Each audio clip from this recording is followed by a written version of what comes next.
Ils n'avaient ni richesse ni puissance, seulement leur courage.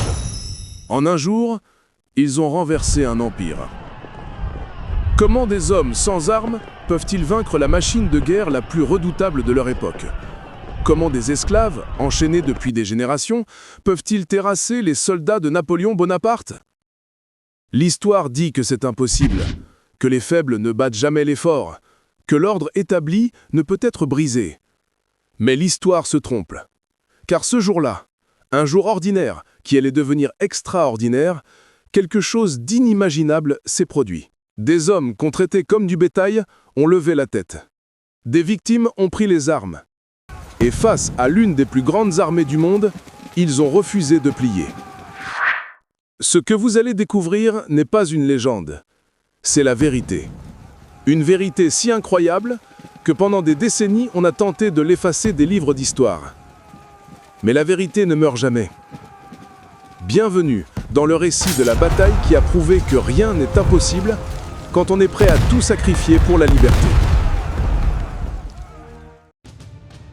Pour comprendre Vertières, il faut d'abord comprendre Saint-Domingue. À la fin du XVIIIe siècle, cette colonie française est la perle des Antilles, la plus riche du monde. Ces plantations produisent la moitié du sucre et du café consommés en Europe. Une machine à générer des fortunes colossales. Mais cette richesse repose sur un système d'une cruauté absolue. Plus de 500 000 esclaves africains y sont déportés, enchaînés, déshumanisés. Fouettés, mutilés, brûlés vifs pour la moindre désobéissance. L'espérance de vie d'un esclave à Saint-Domingue, 7 ans. 7 ans de labeur jusqu'à l'épuisement mortel.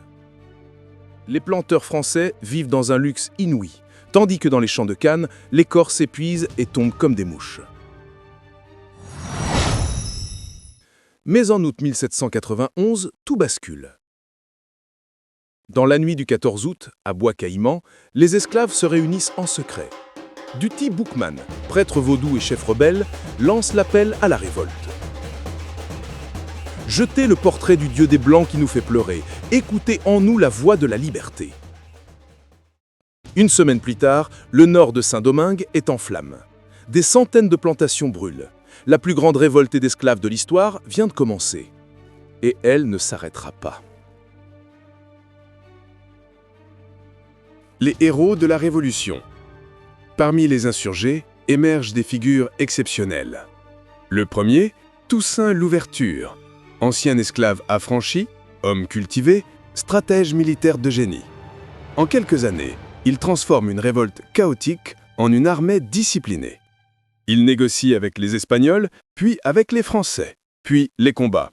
Son objectif, obtenir la liberté pour tous, coûte que coûte. En 1801, Toussaint contrôle toute l'île. Il promulgue une constitution qui abolit l'esclavage pour toujours. Napoléon Bonaparte, premier consul de France, n'accepte pas cette humiliation. En 1802, il envoie 35 000 soldats, son beau-frère le général Leclerc à leur tête, avec une mission secrète, rétablir l'esclavage. Toussaint résiste, mais en juin 1802, il tombe dans un piège. Capturé lors d'une fausse négociation, il est déporté en France, jeté dans un cachot glacial du Jura. Avant de partir, il lance cette prophétie. « En me renversant, vous n'avez abattu que le tronc de l'arbre de la liberté. Mais il repoussera par les racines, car elles sont profondes et nombreuses. » Il mourra, en avril 1803, dans sa cellule. Mais il avait raison, car 2 hommes reprennent le flambeau. Jean-Jacques Dessalines, guerrier implacable, et Henri Christophe, tacticien brillant. Et ils ne feront aucun compromis. L'étau se resserre. 1803. La situation des Français se dégrade rapidement. La fièvre jaune décime les troupes européennes. Des milliers de soldats meurent, non pas au combat, mais dans des hôpitaux de fortune, rongés par la maladie. Le général Leclerc lui-même succombe à l'épidémie en novembre 1802. Il est remplacé par Rochambeau, un homme brutal, partisan de la terreur. Rochambeau fait noyer des centaines de prisonniers noirs, organise des exécutions publiques, fait débarquer des chiens dressés à attaquer les Noirs. Il croit briser la résistance par la peur. Mais c'est l'inverse qui se produit. Chaque atrocité renforce la détermination des insurgés. Les désertions se multiplient dans les rangs des soldats de couleur qui servaient encore la France. Ils rejoignent Dessalines par milliers. À l'automne 1803, Rochambeau et ses 5000 derniers hommes se retrouvent encerclés au Cap Français, le principal port de la colonie. Dessalines tient son moment. Il déclare « Nous vaincrons ou nous mourrons, mais nous ne serons plus jamais esclaves ». Le 18 novembre, il lance l'assaut final. Destination Vertières. 18 novembre 1803, 6 heures du matin. Les troupes haïtiennes convergent vers Vertières, une position fortifiée sur les hautes terres dominant le Cap Français. Rochambeau y a concentré son artillerie et ses meilleurs soldats. Des tranchées, des redoutes, des canons pointés vers la plaine. Pour les Français, c'est la dernière ligne de défense. Pour les Haïtiens, c'est la porte de la liberté. Dessalines divise ses forces. Christophe attaque par la gauche, Clairvaux par le droite. Au centre, la brigade de Capois-la-Mort.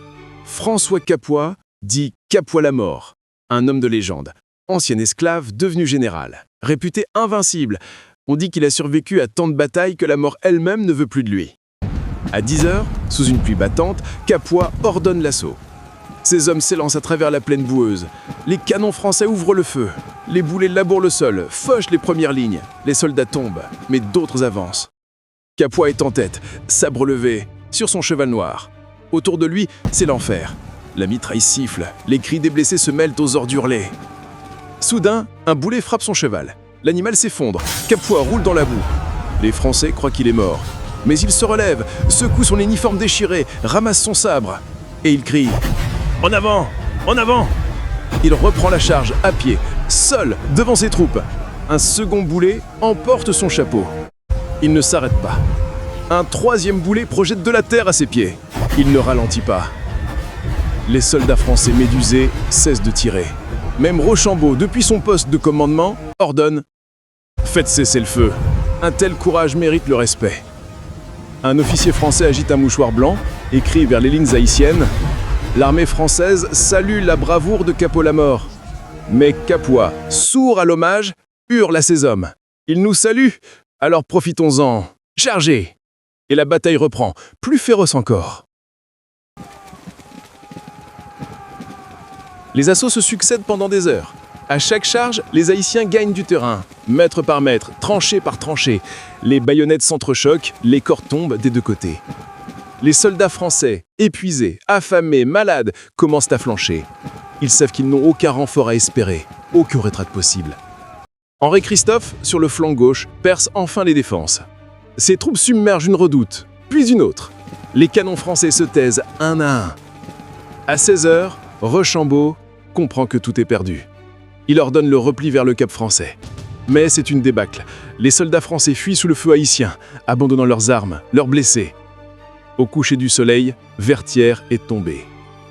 Le lendemain 19 novembre, Rochambeau envoie un émissaire. Il demande à négocier. Dessalines accepte une trêve de 10 jours. Le temps pour les Français d'évacuer l'île. Définitivement. Le 4 décembre 1803, les derniers navires français quittent le Cap Français.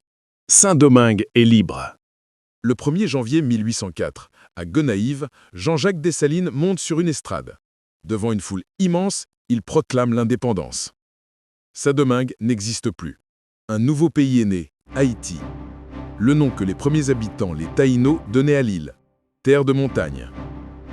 Dessalines déchire le drapeau tricolore français, arrache la bande blanche et coud ensemble le bleu et le rouge. Il déclare « Nous avons vengé l'Amérique. Jurons de vivre libre ou de mourir. » Pour la première fois dans l'histoire, des esclaves ont vaincu leur maître. Pour la première fois, une république noire s'affirme face aux puissances coloniales. Les échos de cette victoire résonnent partout. De la Jamaïque au Brésil, de la Louisiane à Cuba, les esclaves entendent parler d'Haïti. Et ils commencent à croire que la liberté est possible. Mais cette liberté a un prix terrible. La guerre a coûté la vie à plus de 100 000 Haïtiens. L'économie est ravagée, les plantations détruites. Et le monde occidental, terrifié, impose un embargo impitoyable. La France exigera plus tard 150 millions de francs or comme dédommagement pour la perte de la colonie. Une dette qu'Haïti mettra plus d'1 siècle à rembourser, saignant son économie. Mais malgré tout, Haïti reste debout. 2 siècles plus tard, que reste-t-il de Vertières? un symbole, un exemple, une preuve. La preuve qu'aucune oppression n'est éternelle, que la dignité humaine ne peut être écrasée indéfiniment, que la liberté, même face aux plus grandes puissances, peut triompher. Vertières a inspiré Simón de Bolivar dans sa lutte pour l'indépendance de l'Amérique du Sud. Haïti lui a donné refuge, armes et soutien. Vertières a inspiré les mouvements abolitionnistes du XIXe siècle. Vertières a inspiré les luttes anticoloniales du XXe, de l'Afrique à l'Asie. Car ce jour-là, des hommes et des femmes ont prouvé que le courage peut renverser des empires. Aujourd'hui encore, chaque 18 novembre, Haïti commémore la bataille de Vertières. Les descendants de Capois, de Dessalines, de Christophe se rassemblent sur cette colline pour honorer leurs ancêtres. Et nous, 2 siècles plus tard, devons nous poser cette question. Avons-nous été à la hauteur de leur sacrifice? Avons-nous défendu la liberté qu'ils ont conquise au prix de leur sang? Car l'héritage de Vertières ne vit que si nous le portons. Chaque jour où nous combattons l'injustice, où nous refusons l'oppression, où nous défendons la dignité humaine, nous sommes les héritiers de Vertières. Le 18 novembre 1803, sur une colline d'Haïti, l'impossible est devenu réel. Et cet impossible-là continue de nous appeler Vertières, là où des esclaves sont devenus des héros, là où l'histoire a basculé.